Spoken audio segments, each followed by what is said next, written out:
മിണ്ടാതിരിക്കാൻ പറഞ്ഞില്ലേ? ആ മിണ്ടാതിരിക്കാൻ പറയട്ടെ. ഇത് തെയ്യത്തിന്റെ വെള്ളാട്ടാണ് കേട്ടോ. രാത്രിയിൽ നടക്കുന്നത്. അപ്പൊ ഞാനും അല്ലും അമ്മും കൂട്ടിയിട്ട് കാണാൻ പോയതാണ്. സെക്കൻഡടാ, തെയ്യം തന്നെ ഞാൻ പറഞ്ഞുകൊണ്ടിരിക്കുകയല്ലേ.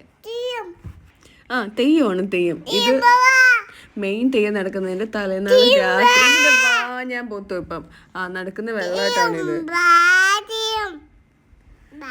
പണ്ടൊക്കെ കുട്ടികളെല്ലാവരും കൂടി തെയ്യം വരുമ്പോൾ വട്ടം പിടിക്കാനൊക്കെ പോകുമായിരുന്നു കേട്ടോ. കൂവോ വിളിക്കുക അങ്ങനെയൊക്കെയുള്ള പരിപാടിക്ക്. ഇപ്പൊ പിള്ളേർക്കൊന്നും ഇതിനൊന്നും വലിയ താല്പര്യം ഇല്ലെന്ന് തോന്നുന്നു. എല്ലാവർക്കും ഫോണിൽ വീഡിയോ എടുക്കുകയൊക്കെ ചെയ്യുന്നതിനാണ് താല്പര്യം.